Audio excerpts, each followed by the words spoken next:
네, 반갑습니다. 복음, 사랑, 생명이 흐르는 아침 이정훈 목사입니다.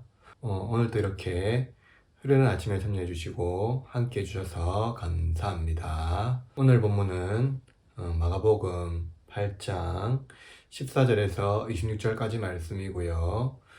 하나님의 일을 생각합시다 라는 주제로 아침을 열고자 합니다.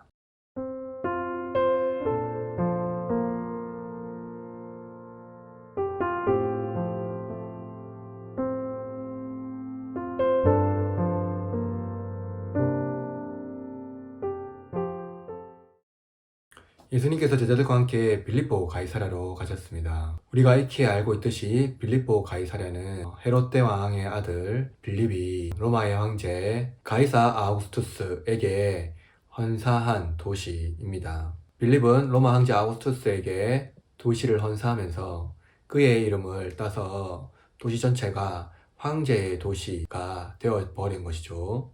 그래서 빌립보 가이사랴는 도시 전체가 황제의 동상으로 가득 차 있었고 황제를 향한 숭배의 풍경이 여기저기서 드러났습니다. 따라서 도시는 헬라적 문화가 깊숙이 스며들어 있었고 사치와 향락이 넘쳐 흐르는 도시였습니다.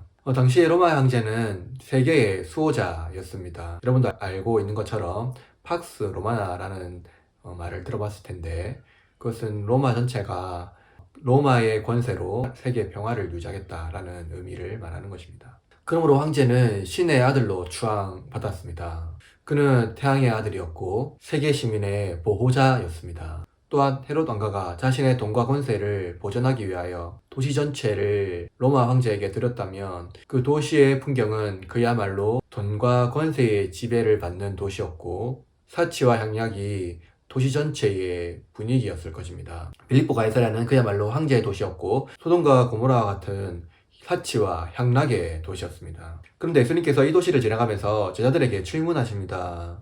사람들이 나를 누구라느냐? 사람들은 선지자 중 한 사람이다 라고 말합니다. 그러나 제자 중에 베드로는 예수님에 대한 위대한 고백을 합니다. 주는 그리스도시요 살아계신 하나님의 아들이시니이다. 그럼 바로 이것이 신앙 고백의 핵심이죠. 예수님은 바로 그 베드로의 고백 위에 교회를 세우겠다라고 말씀하셨습니다. 그래서 음부의 권세가 틈타지 못한다라고 말하고 있는데요. 그것은 바로 그 교회가 주의 몸된 교회이며 예수님은 그 신앙 고백 터전 위에 세워진 그 교회의 머리가 되겠다라는 선언과 같습니다. 여러분 이것을 잊어서는 안 됩니다. 예수님은 참된 신앙 고백 위에 교회를 세우겠다고 말씀하셨습니다. 그것도 돈과 권력이 지배받는 바로 그 도시에서 말이죠. 바로 우리가 살고 있는 이 도시와 다르지 않습니다. 여러분이 살고 있는 바로 그 현장에서 예수님을 주라 고백하십시오. 그곳에서 주께서 교회를 세우실 것입니다. 예수님은 이 고백을 들으시고 이제야 자신의 사역에 대해서 제자들에게 가르치십니다. 오늘 본문 마가복음 8장 31절 말씀인데요. 인자가 많은 고난을 받고 장로들과 대제사장들과 서기관들에게 버림받아 죽임을 당하고 사흘 만에 살아나야 할 것을 비로소 그들에게 가르치시되 예수님께서 이제야 제자들에게 고난과 그리고 십자가의 죽으심 그리고 부활에 대해서 가르쳐 주십니다. 예수님은 지금까지 이것을 위하여 제자들을 부르셨고 그들을 양육하셨고 그들에게 예수님의 모든 기적과 이적을 보이셨습니다. 그리고 그 양육의 결과로 베드로의 고백을 듣고서야 이제는 예수님께서 교회를 세우시고 자기의 사역을 제자들에게 말씀하신 것입니다. 그런데 그때 예상하지 못한 일이 벌어집니다. 바로 베드로가 예수님을 항변하여 붙드는 것이죠. 그럼 항변하다 단어는 꾸짖다라는 단어입니다. 베드로가 예수님께 꾸짖듯이 항변하는 이유는 무엇일까요? 예수님께서 베드로가 자신에게 꾸짖듯이 항변할 때 예수님은 베드로를 엄히 말씀하십니다. 심지어 사탄이라고 부르면서 경고하시죠. 예수님께서 왜 그토록 화를 내시며 베드로에게 말씀하셨을까요? 그것은 33절에 보면 내가 하나님의 일을 생각하지 아니하고 도리어 사람의 일을 생각하는도다 라고 말씀하고 있기 때문입니다. 여러분, 사람의 일은 빌립보 가이사랴의 풍경을 말합니다. 제자들은 예수님께서 말씀하시면 천하를 호령할 수 있는 그런 권세와 능력이 있다는 것을 직접 보았고 또 알고 있을 것입니다. 그럼 생각해 봅시다. 이런 능력이 있는데 굳이 왜 힘든 길을 가려고 할까요? 충분히 능력이 있다면 돈과 권세를 가지고 그 권세를 가진 것으로 이후에 좋은 일을 할 수 있지 않을까요? 충분히 돈과 권세를 가지고 나서도 후에 좋은 일을 할 수 있을 것이라고 생각할 수 있습니다. 사람들은 대부분 이렇게 생각하죠. 바로 고지론입니다. 아마도 이렇게 생각하시는 분들 많을 것입니다.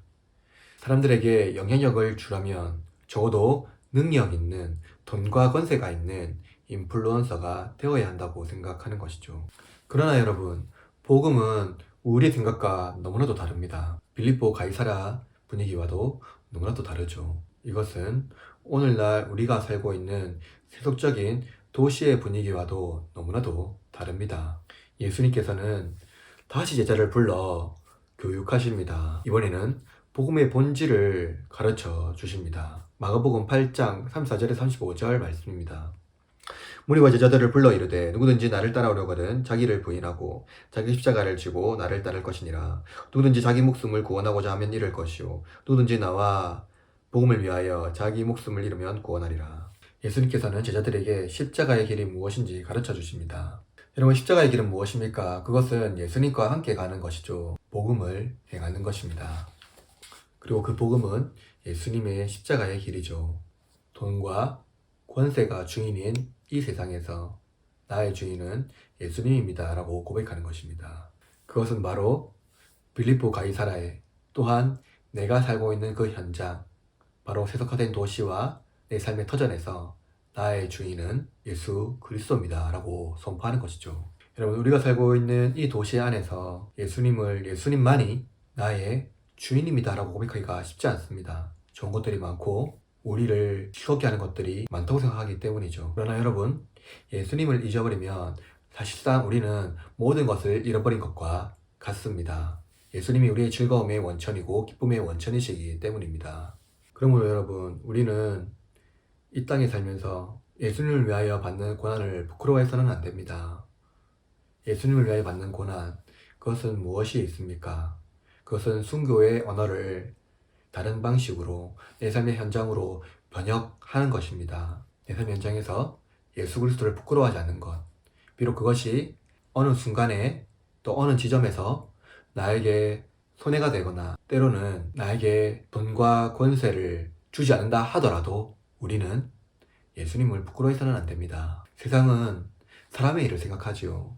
돈과 권세를 먼저 가지라고 말합니다. 때로는 교회에서 복음을 희석하여서 오염된 복음을 전하기도 합니다.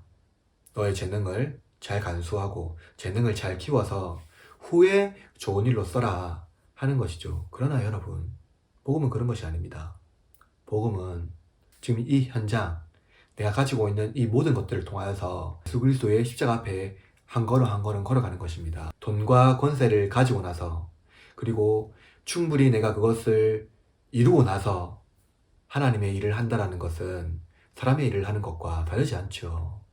하나님의 일은 내가 먼저 이루고 나서 하는 것이 아니라 지금 빌립보 가이사랴에서, 지금 나의 삶의 현장에서 바로 예수 그리스도의 일을, 그 십자가의 일을 행하는 것입니다. 그것은 무엇입니까? 돈과 권세가 나의 주인이 아니라 나의 주인은 오직 예수 그리스도입니다 라고 고백하는 것이죠. 그것이 바로 하나님의 일을 이 세속화된 도시 안에서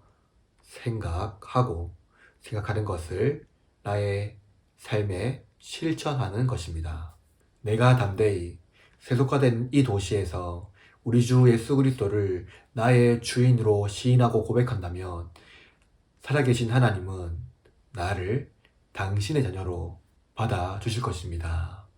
그러므로 여러분, 여러분의 삶의 현장, 빌립보 가이사랴, 세속화된 도시 바로 그 중심에서 예수 그리스도를 고백하십시오. 하나님의 일을 생각하십시오. 그러므로 여러분, 복음으로 살아가는, 하나님 일을 생각하는 여러분의 하루가 되기를 바랍니다. 그래야 해서 여러분의 하루가 복음으로 튼튼하고 힘이 있는 하루가 되기를 주님의 이름으로 축복하고 또한 응원합니다.